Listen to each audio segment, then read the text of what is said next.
So 2021 has come and gone, and that means it's time to give you my top 10 favorite movies of 2021. Let's get into it.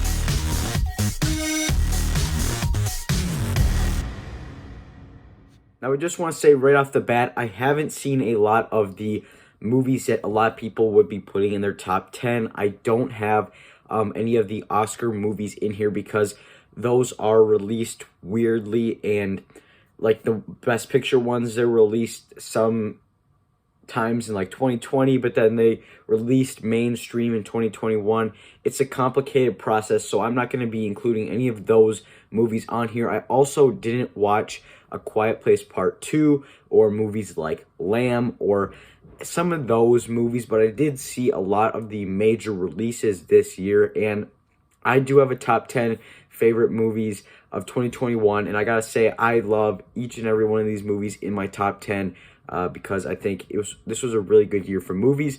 Also, hit the subscribe button down below to stay up to date on all my latest videos, and I just want to say, for the rest of the year, there'll only be 2 other videos other than this video. I'm going to be doing a top 10 worst movies of 2021, and then I'm going to be doing every movie I saw in 2021 ranked. I have about 50 movies to rank. It'll be a live stream, so stay tuned for that. Without further ado, let's get into number 10. In 10th place is The Mitchells vs. the Machines, one of the best animated movies of the year. Sony Animation Pictures have been on a roll lately. They've been hitting it out of the park with some of their animated movies. Now, this year they released, I'm pretty sure, 3 movies, and 2 of them I wasn't a big fan of, like The Wish Dragon and Vivo, but Mitchells vs. the Machines is a great movie, and I'm surprised, honestly, it's this low on my list, but I just think that the other 9 movies are so good. First of all, this animation style really fits, and it really feels like Spider-Verse. The characters, you care about the characters. It has a great story, and the comedy is phenomenal. That's why The Mitchells vs. Machines comes in at number 10. In 9th place is the documentary Tiger. Now, this is a documentary about Tiger Woods, and if you remember, last year I did a most anticipated movies for 2021, and Tiger was on there. And this came out in like this January, so it came out a while ago, but it still managed to be my top 10 because, well, it is like a 3.5-hour documentary. I feel like it works really well, and it keeps you intrigued. And to me, it's such a good documentary. You have to check it out. If you're a fan of Tiger Woods or just the sport of golf in general, I recommend watching Tiger. In 8th place, now this might be surprising to some of you, but it's Zack Snyder's Justice League. Now, when this first came out, I liked it, and I really enjoyed it.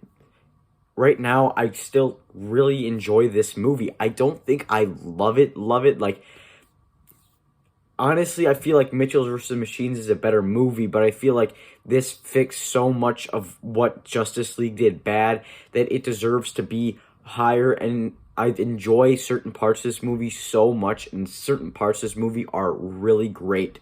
But I think what keeps it from being higher on my list is it is 4 hours long. But I still really, really enjoyed Zack Snyder's Justice League, how they handled characters and gave characters that you didn't care for before great character arcs, and you actually care about them. I think that works so well in this movie, and just how Zack Snyder handled this movie, the aspect ratio, everything in this movie, it's really fun. It's a great DCEU movie, and probably the one of the best DC movies of all time. In 7th place is Fatherhood. This is a Netflix original movie starring Kevin Hart, and it's marketed as a comedy, but it's really not a comedy. It's more of a serious family movie than really a comedy. I think this movie's phenomenal. I really enjoy Fatherhood. I think Kevin Hart gives one of his best acting performances in this movie. So if you don't know, his wife dies when giving birth, and he has to keep their daughter and raise her on her own. And it's a very, very entertaining movie. It's very heartfelt. It's sad, but it's heartwarming and uplifting because, well, it's you just got to check it out. It's on Netflix, and I really recommend this one. It also has Lil Rel Howery, and he is really great this year. He's had so many good movies come out this year, and he's phenomenal in this, as always. In sixth place is Eternals. Now, a lot of people don't care for this movie that much. I am not one of those people. I love this movie. I think Eternals is one of the best MCU movies. I think it's top 10 MCU for me, at least, and it works really well in the fact that it balances, to me, it balances all this big mythological stuff well. At times it doesn't. It feels a little too convoluted, but I feel like overall it really worked. And I think the characters are what really did it for me.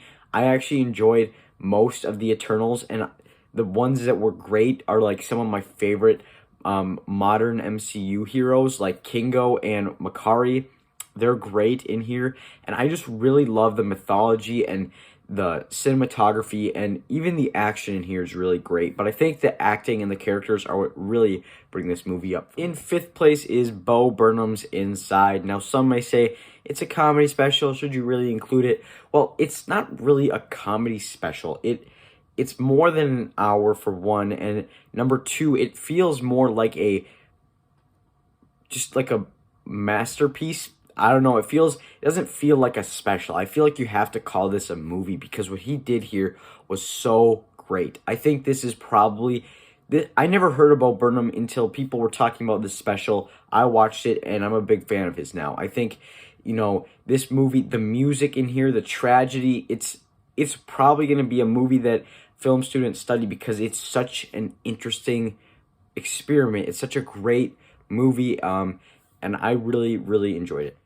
In fourth place for me is Luca. Now, Luca to me is the greatest animated movie of the year by far, in my opinion. I think it beats out Mitchell's versus the Machines, and I think why that is not only does Pixar really make like deep stories and really like they make you think movies, but they also make these simple slice of life movies, and I think they do it the best out of any movie studio.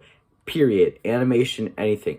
I think, well, other, Studio Ghibli included, because this is also, it feels such like a Studio Ghibli movie, and I think it works in its favor.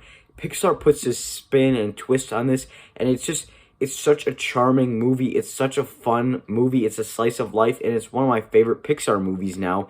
This is better than Soul, in my opinion, and I just loved how innocent and how fun it was, and I already rewatched this movie a couple times, and I think this is going to be one of Pixar's best movies. I know a lot of people, it's in their bottom half of Pixar movies for me, just because it's simple.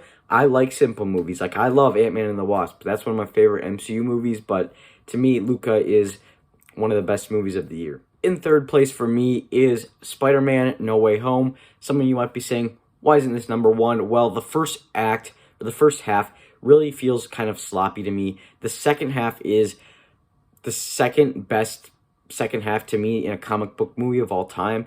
Of course, number one is Endgame, but I think this is number two. I think the movie starts to really pick up once Toby and Andrew come in here, and it works so well when they're in this movie. It's funny. It's just, after rewatching all the Spider-Man movies, it was so cool to see them return. And I think that's why a lot of people had this number one. But to me, some of the problems in the first half, you can't be really overlooked just because of fan service. But I still absolutely love the fan service, and I love this movie. I think what they did with Aunt May and Happy Hogan and just Ned and MJ and everybody in this movie, it's great in my opinion, but the first half does feel a little sloppy, and that's why it's not number one, but I still really loved Spider-Man No Way Home. In second place is The Suicide Squad. I love this movie. I've seen this movie 4 times.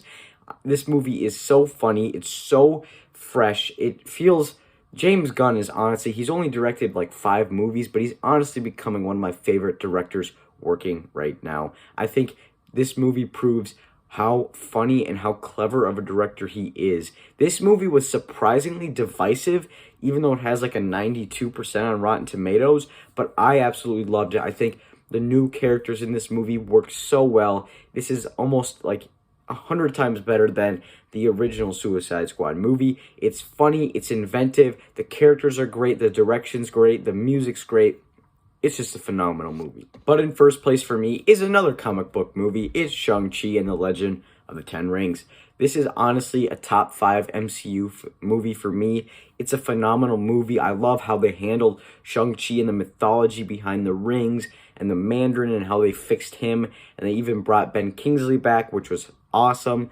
But I think the world building, how they act on all this stuff, and how they just play into expanding the MCU. Like, I know they're saying Eternals is expanding the MCU, but to me, this really expands the MCU because we get to see a side of the MCU we've never seen before. And I love Shang-Chi.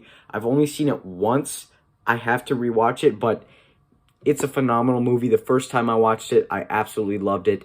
There you have it, guys. There's my top 10 favorite movies of 2021. Comment your list down below. Also, hit the subscribe button. And as always, you can check out some more videos right now.